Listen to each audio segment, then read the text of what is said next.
8h18, Saint-Barth et Saint-Martin, le temps n'est pas aux polémiques, dit le ministre de l'Intérieur, mais tout de même, Jean-Luc Mélenchon demande une commission d'enquête parlementaire sur la gestion en amont de la catastrophe et une partie de la population de Saint-Barth et Saint-Martin déplore le manque de moyens face notamment à l'insécurité qui règne à Saint-Martin depuis le passage de l'ouragan. Et c'est la question qu'on se pose ce matin dans Focus Première. Cette polémique est-elle justifiée? On va en parler dans un instant avec nos invités. Laurent Vibert, expert en gestion de crise et ancien pompier de Paris. Bonjour et merci d'être avec nous. Et Luc Laventure, le président d'une mère de famille et ses enfants, eh bien je choisis d'abord le secours et ensuite la sécurité. D'abord le secours, ensuite la sécurité. C'est ce qui a prévalu dans les Antilles françaises durant cette crise? C'est une des priorités lorsqu'on est en gestion de crise, notamment avec des victimes ou un bilan qui, et heureusement, ça aussi on peut s'en féliciter, qui est, même si c'est toujours trop léger en matière de vies humaines. Maintenant, il faut, en effet, c'est la priorité, c'est de secours à victimes, protéger la population qui est sur place. Je comprends tout à fait, et on peut la comprendre, cette attente, puisque même quand vous êtes dans la rue, à Paris, vous attendez une ambulance, une voiture de secours, des pompiers ou la police, c'est toujours trop long.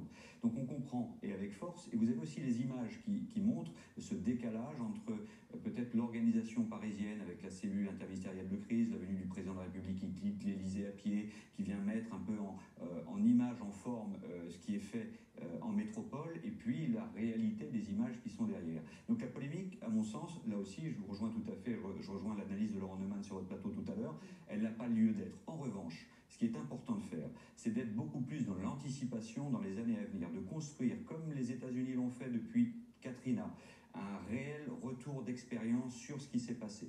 Et mettre des moyens... En termes de retour d'expérience, rétexte, comme vous dites, qu'est-ce qu'il faut améliorer? Qu'est-ce qui n'a pas fonctionné? Il faut sortir Soyons constructifs. Alors, il faut sortir du plan. C'est-à-dire que tout ce que l'on imagine, il faut à la limite être surréaliste, aller au-delà. C'est-à-dire concrètement, on est comme sur, par exemple, la campagne feu de forêt, on met en place, on prépositionne des moyens à disposition, puisqu'on sait qu'on est dans une période cyclonique, on va peut-être augmenter la présence de force, au moins en Guadeloupe, ponctuellement. Et puis on fait des norias, et puis l'été, on retourne sur d'autres... Voilà. Mais ça, c'est de la gestion sur du long terme, avec de l'anticipation, de la formation des personnels. Et quelque chose qui est pour moi fondamental dans la gestion des crises et dans la préparation des populations, c'est que le citoyen doit devenir un acteur. C'est marqué dans la loi 2004, le citoyen est le premier maillon de la chaîne des secours. Donc il faut absolument que l'on prépare aussi les populations à gérer des situations qui sont en mode dégradé. Luc Laventure, vous, pour le coup, vous connaissez très très bien les îles, notamment celle de Saint-Martin. Est-ce qu'il n'y a pas aussi un décalage? Il parlait de la communication depuis Paris, mais il faut connaître la sociologie, les spécificités de Saint-Martin. Mais justement, il faut que la France accepte son histoire. Il faut que la France accepte sa géographie. La France, ce n'est pas l'Hexagone qui envoie des troupes, qui envoie de l'assistance. Il faut effectivement, comme a dit monsieur, repenser totalement le système. Il faut s'appuyer sur la mémoire collective des Antillais. Concrètement, Luc. Concrètement, ça veut dire quoi? Ça veut dire qu'effectivement, on a toujours les mêmes images. Incendie, tremblement de terre, cyclone, la France du haut de sa grandeur, soliloquent du haut de sa grandeur, envoie des troupes, envoie de l'assistance dans le sud. La France, c'est également la zone tempérée. Il faut effectivement revoir le système. Tout le monde sait que l'arc antillais, zone cyclonique, il faut prédisposer, comme on le fait pour les Canadiens, pour les feux de forêt, très près de ces zones, effectivement, des troupes qui permettent d'arriver sur place 2 heures après. Notamment au niveau de la Guyane. La Guyane, on sait très bien que c'est un sol granitique très fort, où il n'y a pas de tremblement de terre, il n'y a pas de cyclone. À partir de la Guyane, on peut intervenir très facilement. Un dernier mot, Luc, parce que vous Il faut repenser la France dans sa diversité, et pas seulement sur le plan des tremblements de terre, au niveau de sa sociologie. Le message sera sûrement passé demain au président de la République. Quelles sont les dernières nouvelles dont vous avez de Saint-Martin?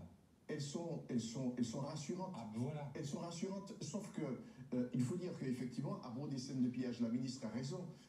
Quel pillage? Il y en a partout, oui, dans des zones de sinistre. Et puis deuxièmement, il ne faut pas oublier l'immense détresse des gens qui entendent pendant toute la nuit, pendant des heures, des bruits en cascade, etc. etc. Il y a un traumatisme. Mais un traumatisme, il n'y a pas de suivi. Déraillement de train, on a un suivi. Un accident, on a un suivi. Vous parlez d'une cellule d'aide psychologique. Je pense qu'elle est importante et il faut y penser. Et je pense que ce que le président de la République doit faire, non pas ce qu'il peut faire, mais se servir de cette expérience pour pouvoir lancer un plan, une sorte de plan Marshall, mais pas seulement au niveau de Saint-Martin, mais faire en sorte qu'effectivement il associe les États de la Caraïbe pour une reconstruction beaucoup plus originale. Merci infiniment, d'autant que ce genre de phénomène est appelé à se reproduire, bien évidemment. Merci messieurs d'être venus sur le plateau de première édition. L'économie.